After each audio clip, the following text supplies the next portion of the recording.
Welcome to CPD and DEI's workshop on DEI in your job search. I'm Alicia Alex, Associate Director in Career and Professional Development, and I am joined today by Liz Lanfear, Director of Events and Programming for DEI, and Dr. Erin Bruce, Chief Diversity Officer for DEI. We will have time for Q&A at the end. Please feel free to add your questions in the Q&A section, in the Q&A box versus the chat box. That helps us sort through those questions at the end.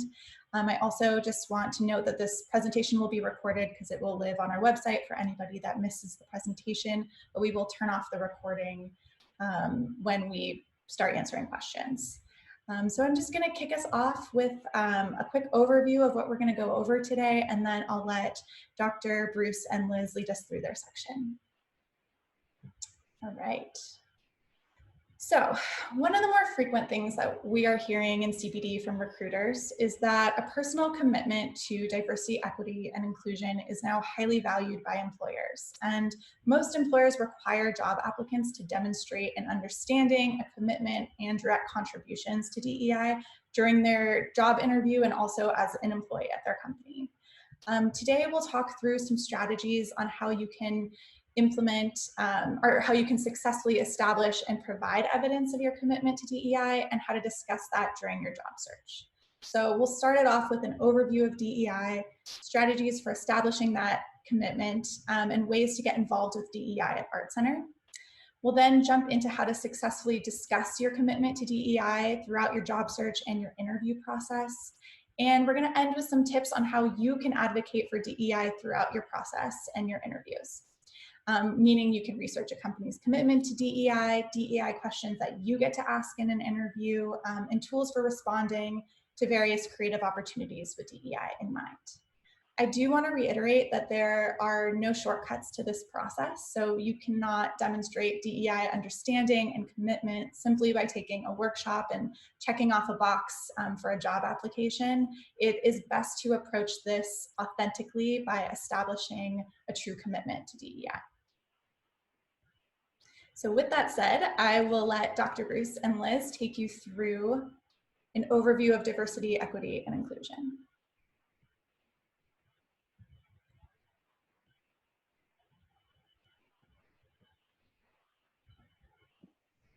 Thank you. Great to connect with all of you. Thank you for spending time with us. The Center for Diversity, Equity, and Inclusion is committed to helping students prepare to become successful leaders in a highly diverse and globalized workforce. One of the key leadership components related to diversity, equity, and inclusion is being able to engage with different types of people. So that means that we are helping students gain a better understanding of the world that they live in, that they work in, and also how do they become more strategic in their creative problem solving. So just to lay some foundational stuff related to definitions, because sometimes people may not have a strong understanding of these terms that kind of get tossed around. Diversity, equity, and inclusion mean very different things. Why don't we go to the next slide? Diversity refers to all aspects of human difference, social identities, social group differences. The typical things that we think about are things that we see visually, but it cuts across so many different aspects of one's identity, including disability, race, ethnicity, color, sex, gender, socioeconomic status, which is one that sometimes people leave out. Wealth disparities are a huge challenge for students, and it also applies to some of the organizations you may be working for. They address wealth disparities directly in the services that they provide. If they're a nonprofit organization, that might be one of the pillars that they work on. Religion, nationality, military status. Even our student veterans are part of a diverse community. So everyone brings different perspectives to the table. That includes political perspectives and associational preferences. You might have a particular group that you like to hang out with. That's a diverse experience because not everyone has those same communities that they hang out with. The next slide is related to equity. So equity refers to the practices of just policies that exist to make sure that everyone is treated fairly. Although some of you might have the self-talk that, well, I treat everyone the same, that really isn't necessarily what you're trying to say. You're trying to say that you try to treat everyone fairly because we realize that we do treat people differently. We all have biases. We all have different lived experiences that might demonstrate different preferences that we have towards one particular community or another. It's important to be conscious of those. And our job as a college is to make sure that we are providing equitable learning experiences and opportunities for all students and members of our campus community, including faculty and staff, to be able to thrive. And part of that is under the umbrella of inclusion. When we're talking about inclusion, we're giving people a space to feel part of the community, have a sense of belonging, to be respected, to be able to participate in a variety of different discussions and learning opportunities, and to really help them all achieve their full human potential. That may not always happen, and it's something that many organizations, many employers are taking a lot more time to think about. We know that there are certain people who might need access to different types of buildings, or sometimes when you're in a meeting and you're working on a project, some people in that meeting might constantly be favored by whoever's leading that project by always calling on the same person. We want to make sure that those individuals, whether they're quiet or whether they're vocal, have a voice and feel like their idea or their creative perspective is included. Sometimes we see that happen with gender, where if there's a male-dominated space, the men may not always include women effectively in their communication, and they may not always be conscious of it, but that's why studying and developing a greater sense of your own biases and your own strengths and weaknesses around diversity, equity, and inclusion are very important. Next slide. So this is really important to think about. Diversity, equity, and inclusion begins with some reflection. It's really important to think about what positionality you have in society and begin to reflect on how you've grown as an artist or a designer, how society has influenced you and your personality, and how you see the world. What lens do you see the world through? And there's power associated with that. There's privilege associated with that. The first step in this diversity, equity, inclusion journey is really thinking about how does my position in society impact other people? For example, I'm able-bodied, so I'm not always paying attention to necessarily the needs or challenges that people who might be disabled have. Maybe like when you're designing a building, maybe you're not thinking about accessibility as frequently because it might not be something that's impacting you directly, it might impact you later on in life. So it's very important that when we're creating inclusive environments, when we're thinking about design, when we're thinking about how we engage other people, that we think about our position in society and own that and acknowledge that fact. I think one of the greatest challenges for people when they are on this journey is to pass judgment on things they don't fully understand. Some of you might have traveled to different countries or experienced different types of cuisine or seen things in communities that you're not familiar with. And it's very easy, because it's unfamiliar, to be afraid of it or to pass judgment and say, no, that's not good, or I don't like it, or I don't feel safe around it. And those are natural tendencies that we all have, but we have to acknowledge that, reserve judgment, and then seek to understand, and then to be understood. So the encouragement that I'm sharing is that you need to create time to explore. From an artist or designer perspective, it might look like, instead of focusing on the designs from communities that you're familiar with, maybe you're focusing on art or designs from communities you're not familiar with. And you're digging deeper, you're learning more about the artists, you're learning about the lived experiences those artists or designers might have had, and how it influences their perceptions or their messages, because those are actually the reality of their lived experiences. So what we're seeing in the media right now is very juxtaposed lived experiences. There's some people who understand diversity, equity, and inclusion and the oppression of certain historically marginalized communities, and there's others who may not.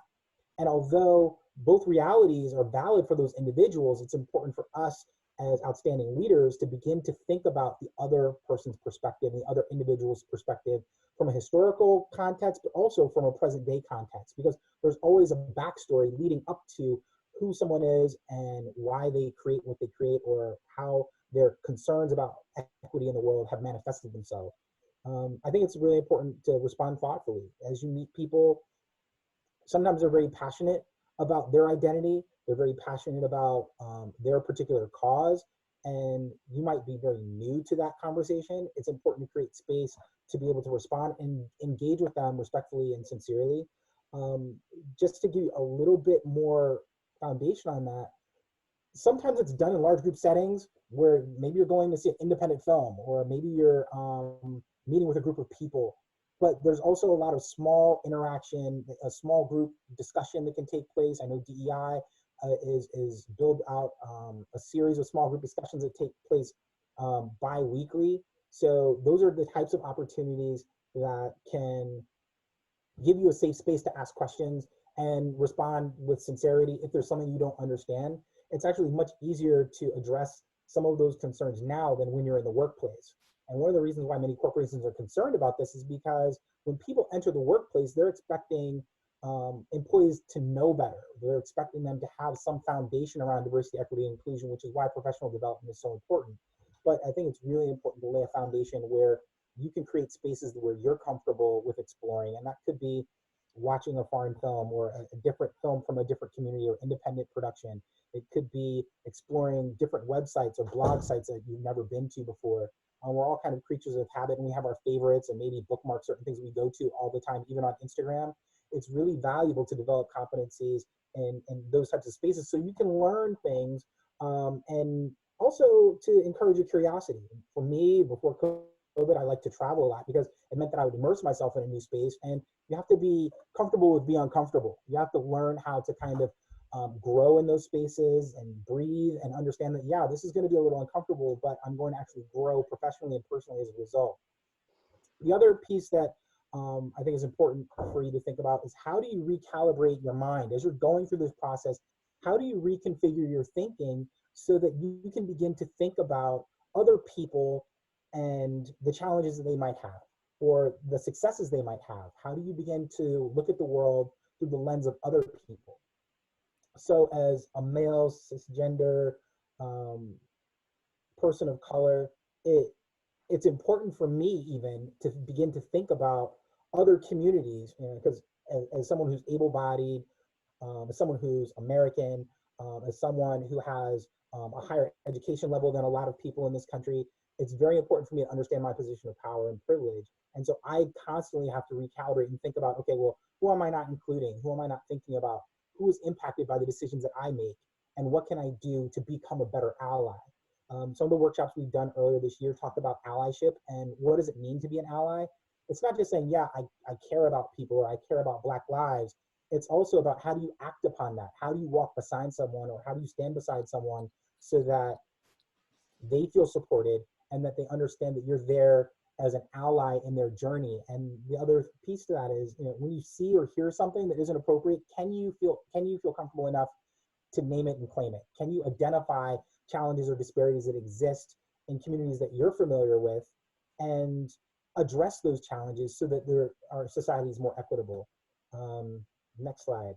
I think, getting involved with Art Center's diversity, equity, and inclusion initiatives is completely voluntary. The majority of events and activities that we host are completely open to not only students, faculty, and staff, but many times we will invite members of the outside community in because they want to learn about what Art Center is doing as well. Some of our alumni attend our activities as well. It goes back to that being comfortable with being uncomfortable, being in a space where you may not always feel like you're the majority, or being in spaces where you may not always be familiar with the content or the language or even the lifestyles of individuals that are there is really important for you to be comfortable with, because that's what people are going to talk about in the workplace. Are you familiar with this community? Do you have any frame of reference? And even if you didn't, are you comfortable with taking that step and learning more? We encourage you to follow us on Instagram.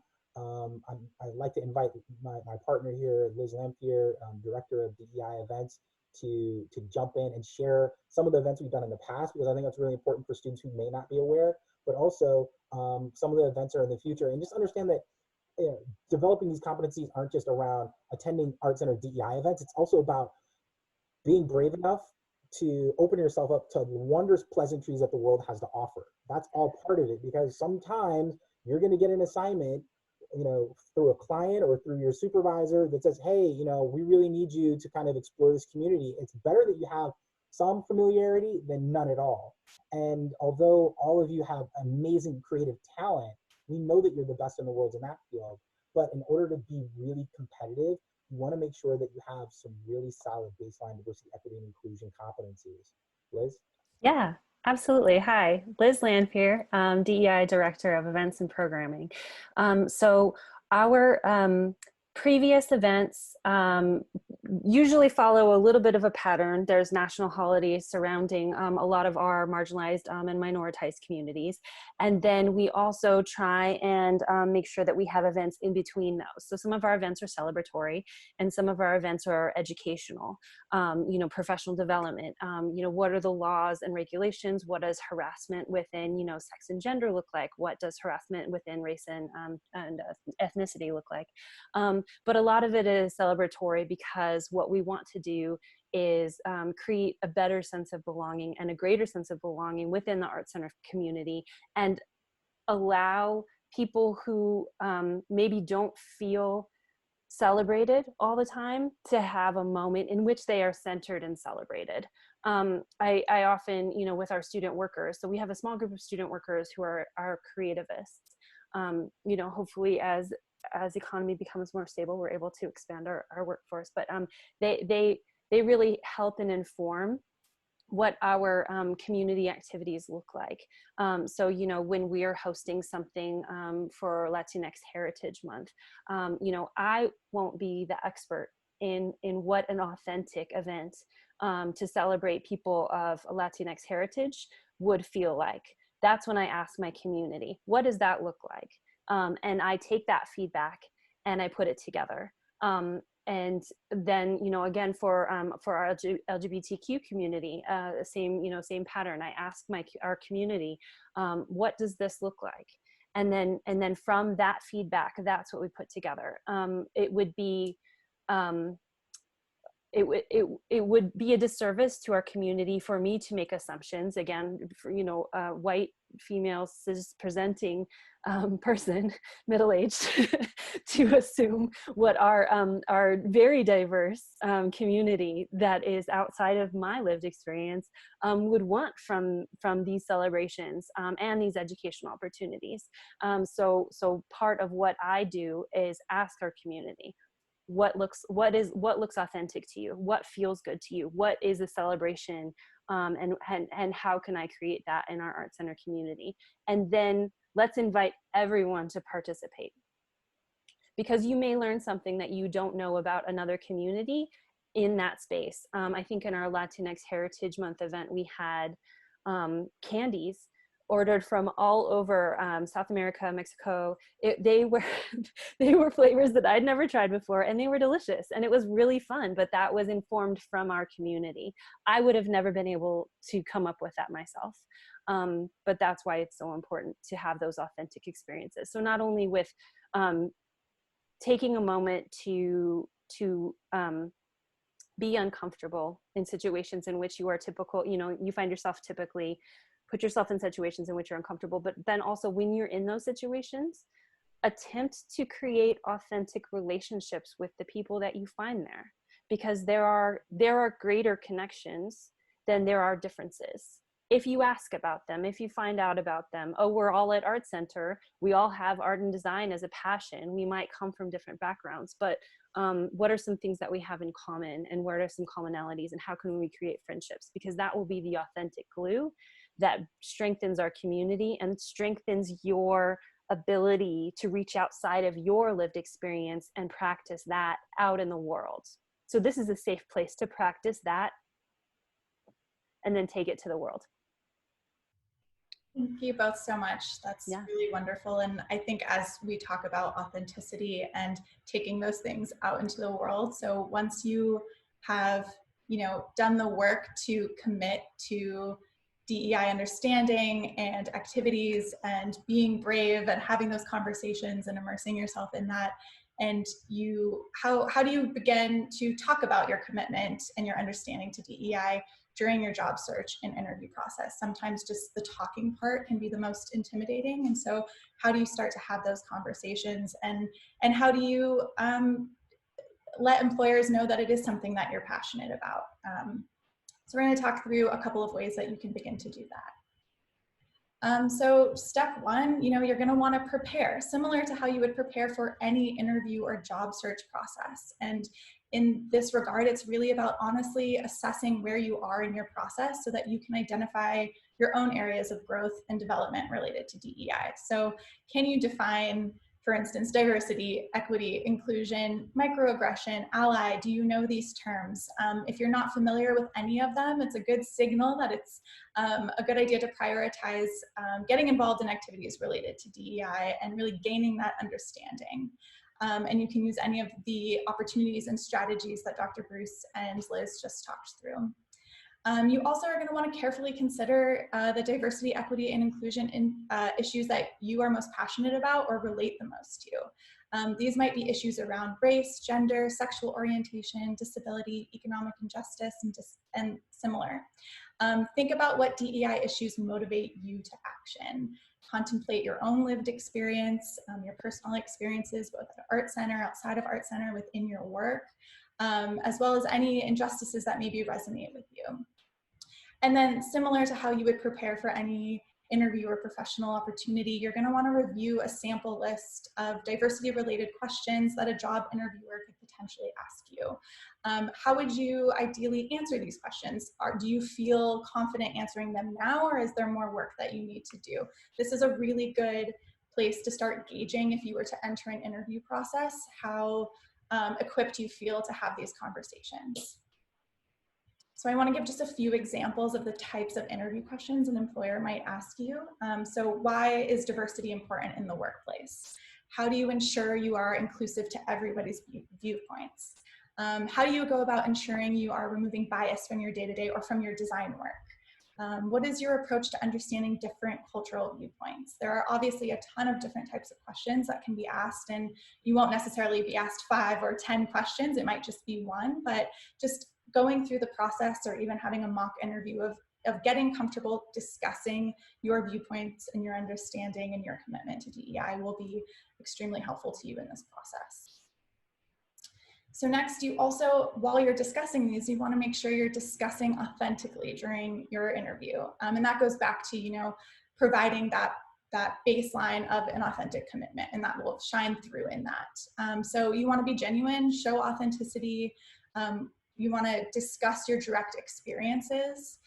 You also want to make sure you're honoring the importance of diversity.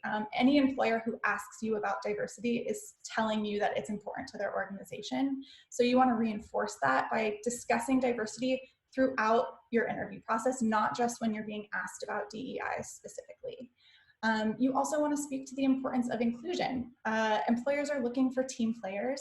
They're seeking people who can work well together, can demonstrate emotional intelligence, and you want to be able to relate the importance of inclusion to the success of teams and the organization, so that employers know that you're really thinking about how this affects the company holistically, how it affects your work and your relationships with your coworkers or potential coworkers, and really think about it from an authentic perspective. And then again, one of the most important things you can do is really provide specific examples. And how do you get specific examples? From experience and from that commitment and establishing that from the get-go. So you're going to want to make sure that you give specific examples about how you've developed your DEI skills. Be sure to include any diversity training or just personal lived experiences. And any DEI organizations, or if you have attended all of the Art Center DEI events and what that was like for you and your experiences there. These are all lived things and personal experiences to discuss. An employer is going to be really impressed with solid evidence and experience versus just general speaking to DEI. So now that we've gone through how to establish that commitment and then communicate that commitment, I want to talk about how you can also advocate for DEI during the job search and interview process. So if you want to work for an employer that values diversity, equity, inclusion in the same ways that you do, there are a few ways that you can approach the job search process to make sure that you are researching to make sure that a company does share those values with you before you even get to the interview process. So again, research. So one of the best things you can do is really scrutinize job descriptions. And I recommend not just sticking to the one you're applying for, but look at the other job descriptions that are open. This will help you get a feel for company culture, for tone, how they think about and value their employees.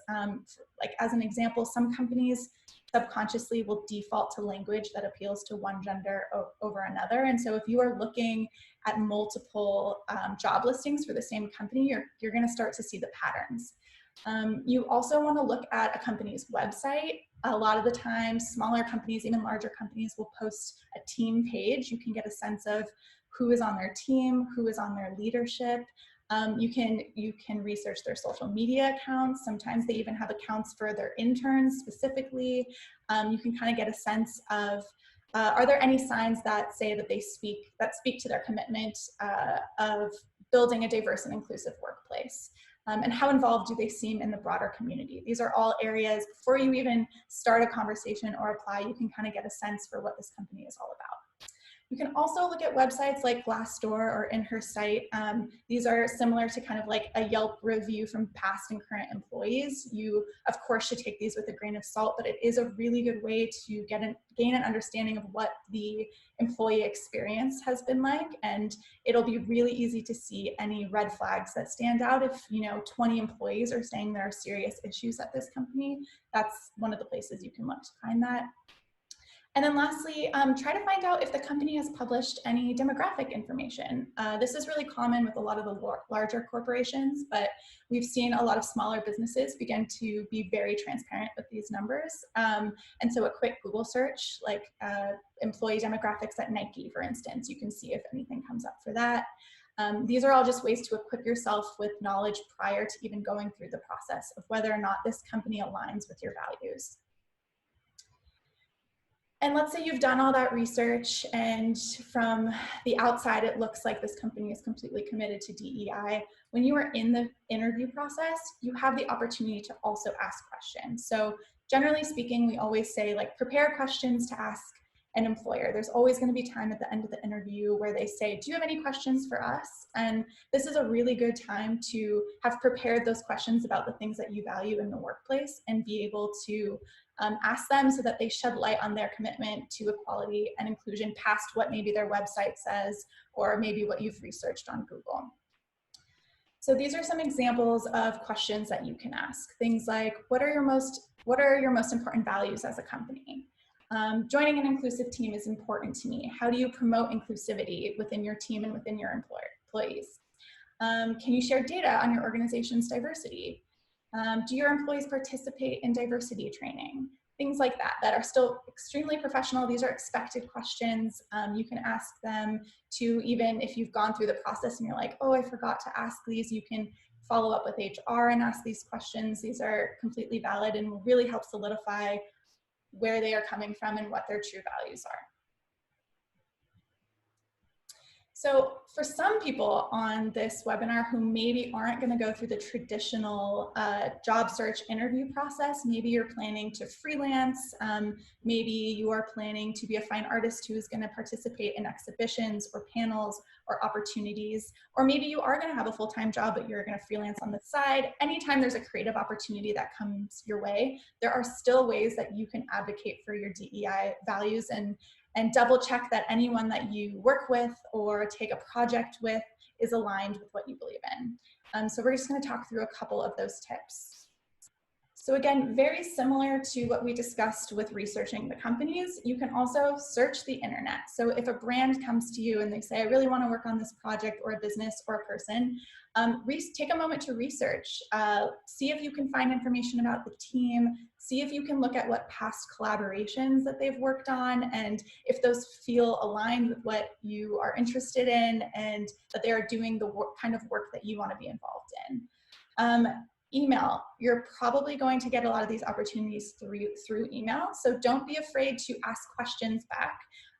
I, prior to working at Art Center, worked for a design studio and brand where I was hiring a lot of freelance artists and designers, and like primarily most of the artists we worked with were freelance, and so it was really common for an artist to say, would you mind sending over the last 5 to 10 collaborators that you worked with? And this, I always highly respected someone that asked me that because it meant that they were really invested in the same values we were, and they wanted to know who we were supporting, who we were hiring, and do they connect with that? Is that something that they agree with? Do they want to put their name on do they want to be related to our company and knowing that who we are supporting and the ideas that we are supporting. So that is 100% an okay thing to ask before you agree to a project.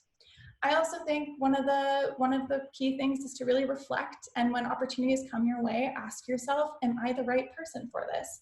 I know that's a little bit of a hard thing to do, especially when you're maybe have just graduated or you really need opportunities.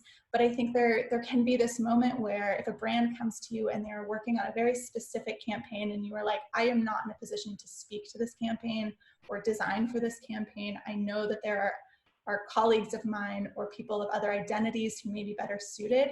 It's 100% okay to turn something down and offer up names for people to reach out to. That is a great way to be a great ally as well in this process. So I just want to give a couple examples of templated responses and how you can respond in a really professional manner. And you can even utilize some of these templates. So I'll have two that we'll just quickly walk through. So Clea McKenna is a fine artist. She has posted this template on her Instagram, so you can follow that handle, and she has openly said that you can repurpose it for your needs. It's something that she has found very successful in responding to any type of opportunity that comes her way. And so I really like this one because I think it frames where it's not alienating the person who reached out to them. It's being very professional, but it is standing up for her values. So, dear so-and-so, I'm so excited to be included in this exhibition, panel, publication, residency, whatever it might be. I'm very grateful for the opportunity. But before moving forward and confirming, I want to confirm that the show reflects a diversity of perspectives. As an artist, and you can insert designer or anything there, I feel a responsibility to advocate for gender and racial diversity in all shows and panels and events that I participate in. Please know that this does not reflect a lack of faith in your curatorial prowess, but rather my commitment to building a more equitable art world and a desire for the show to be as strong and meaningful as possible. That is an extremely effective way, similar to asking a collaborator, can you send over the last 5 people that you've worked with, to just get to the bottom of, is this panel that I'm agreeing to be on, or is this exhibition I'm agreeing to be on going to align with the DEI values that I care about. So feel free to look this up. You can screenshot it. We're also recording this so you can use it again, or you can go straight to Clea's Instagram and repurpose this for yourself. This is also a great example of how, if you realize that you are not the correct person for this project, how you can email back and let them know that there are maybe other colleagues of yours who would be better suited. So Timothy Goodman is a designer based in New York, and I thought this was a really great template to show, again, you open really professionally, like, hello, it's really nice to hear from you. Thank you for considering me for this. I'm really interested in being part of meaningful campaigns. This is especially if maybe the campaign is about like the LGBTQ plus community or something that you maybe don't identify with, but is for a great reason. You can say, I'm not a part of this group. I believe that whoever should be designing for this is really speaking to this and can be better suited for this. And so I think this is a great way to say, below is a list of people that I think would be great for this. Please let me know if you have any questions. And this really does frame it in a way where you're like, this is not the right opportunity for me. Here are some people who are better suited to speak to this and participate in this and are super talented also and can design for you. And it also leaves them in a place where they feel like they can still come back to you for a future project. And so it's sort of like calling them out in a very kind way, right? You don't want to call someone out and say like, how dare you approach me with this project, but rather just say thank you, and here are some other people I think would be better suited. So again, Timothy has this posted on his Instagram as well, and you can repurpose this. These are also things that we can help you with in CPD. If you get an opportunity or a job interview and you say like, I don't know how to respond to this, these are things that we can work through with you as well. So I know that today's presentation, it really is just scratching the surface of this topic. There is a lot more conversation that needs to happen around it. There's a lot more work that we can all do. This is just a baseline understanding of how DEI can relate to your job search and interview process. So 2 ways you can continue to have this conversation is through advising. So both CPD and DEI offer advising. CPD's advising is going to be a lot more tailored to your career and professional development as it relates to DEI. But so we can talk through a lot of what we just discussed, the interview process, mock interviews, responses, how to tailor your experience in DEI to employers who value that, how to do job and company research, things like that. And I will let Liz or Dr. Bruce discuss or talk about DEI advising. Well, I think it's interesting to think about, your search and what the structure is of an organization, whether it's a good fit for you, whether or not they have ethical practices is another piece that you might want to think about as you're doing your job search. Do they work with minority-owned businesses or women-owned businesses or disabled-owned businesses? What is their supplier diversity effort like?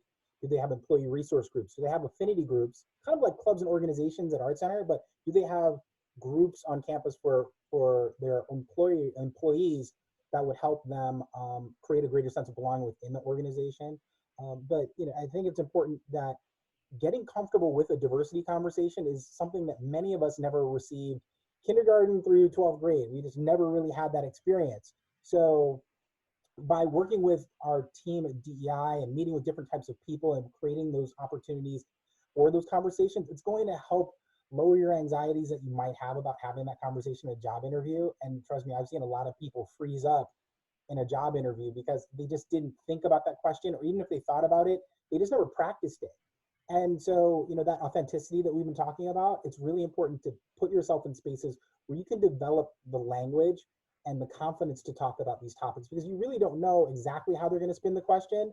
And if you haven't really had some former training or experiences related to it, it's going to fall flat. So I encourage you to connect with us at any point in time, attend our activities and events. Both of us are available to connect with you one-on-one if there's other topics that you want to explore or talk about. But I also think it's important to be authentic to your work and think about the breadth of work you're doing and whether there's room in your portfolio for more representation, for different types of experiences. Another responsibility that we have at Art Center is to make sure that you're getting those opportunities in the classroom. So I'm working with a lot of the chairs right now to try to create more spaces where students can explore through the assignments they're doing diversity, equity, and inclusion, a variety of different majors. So I hope that helps frame it a little bit, but just know that you're not in this journey alone. A lot of people, including some of our faculty and staff, are learning more things about diversity, equity, and inclusion.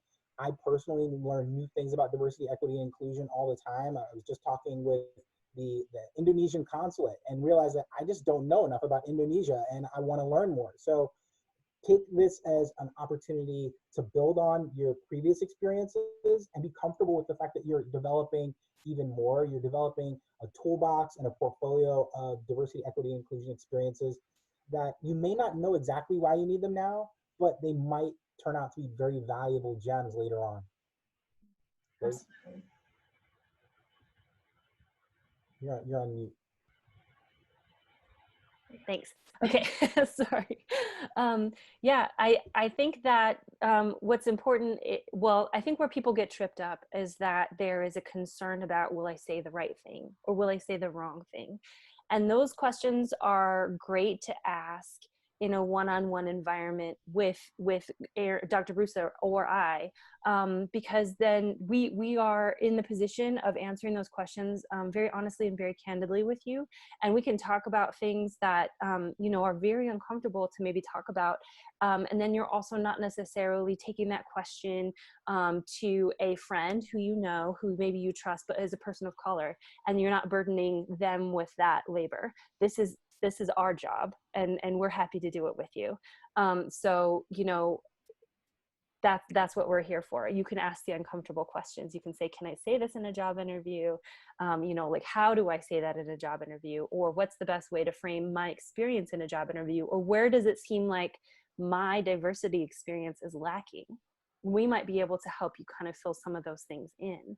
Or what are some ways that I can quickly catch up? I can't speak enough about the amazing tool that social media is. There are so many people right now from diverse experiences all around the world who are on Instagram and TikTok all the time, talking about their lived experience and giving DEI education that people used to have to pay thousands of dollars for in panels and spend thousands and thousands of dollars for in universities and institutions. Not that those things aren't still valuable. There is a study that is a very important part of it. But at the same time, you can get a little bit of that information in small doses between your classes, which are obviously very aggressive also. And you can get that education, listen to how experts are talking about diversity, and learn what that voice is in you. And you can kind of also practice at home a little bit. So you'll learn, and again, you're not burdening marginalized communities or minoritized communities. They are offering this for free. It's wonderful. And that's how I stay up to date on a lot of the current topics that, again, are outside of my lived experience. I can follow, Black educators. I can follow Black Instagram people who are talking about their lived experience. I can follow Indigenous artists and designers. And I can develop a more authentic experience by following them without burdening them. And that's a really important thing, just to remember. Your friends are there and they're your friends, and they might be able to answer those questions for you, but it might come at a cost, and that's what we're here for, and that's what we're paid to do. That's a really, really great point. How does a student sign up for an advising appointment with DEI? Great. Yeah, you can email our main email, which goes to our coordinator, but it also goes to a few of us, DEI@ArtCenter. There it is right there. Great. Thank you. artcenter.edu. We're also on Instagram @ArtCenterDEI.